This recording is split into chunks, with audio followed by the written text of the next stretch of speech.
বরিশালে একের পর এক বাড়ছে চুরির ঘটনা। এতে বরিশাল নগর জুড়ে দেখা দিয়েছে আতঙ্ক। মুজিবুর রহমান নাহিদকে সঙ্গে নিয়ে বিস্তারিত জানাচ্ছেন কাজী আলামিন।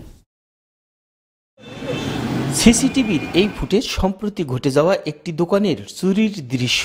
তবে সিসিটিভিতে প্রমাণ থাকলেও এখনো জড়িত কাউকে গ্রেপ্তার করতে পারেনি পুলিশ।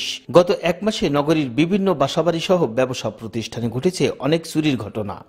শুক্রবার দিন রাত্রে দোকান বন্ধ করে বাসায় চলে গেছি। আইসা দেখে কি দোকানের তালা সারমিকের সিটটা রয়েছে, শাটার উঠিয়ে দেয় কি ভিতরে কিচ্ছু নাই। প্রথমে যে সেলুনের পরে পারভেজের চার দোকান চুরি হয়েছে, তারপরে আবার এইটা প্রায় সময় মনে করেন দেখা গেছে যে আপনার 6 মাস 1 বছর ভালো থাকে, ফট করে একদিন চুরি হয়ে গেল। পরপর যে চুরিগুলো হয়েছে এখন পর্যন্ত কোনো চোর শনাক্ত করা যায়নি। প্রতিনিয়ত যদি আমাদের চুরি হইতে থাকে তাহলে তো বড় ধরনের একটা সমস্যা হয়ে যাবে।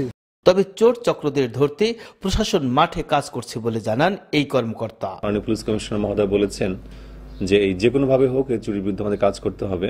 তা আমাদের কোতোয়ালি থানা পুলিশ, কাউনিয়া থানা পুলিশ, বন্দর, এয়ারপোর্ট এবং ডিবি, সিটিএসবি প্রত্যেকটা ইউনিট এই চোরের চুরি থামানোর জন্য বা চুরি বন্ধ করার জন্য আমরা ব্যবস্থা নিচ্ছি। নগরীর অলিগলিতে সিসি ক্যামেরা সহ আইন শৃঙ্খলা রক্ষাকারী বাহিনীরা সতর্ক অবস্থানে থাকলেও প্রতিনিয়ত ঘটছে চুরির ঘটনা। সেক্ষেত্রে প্রশাসনের প্রতি কার্যকরী পদক্ষেপের দাবি জানিয়েছেন ব্যবসায়ীরা।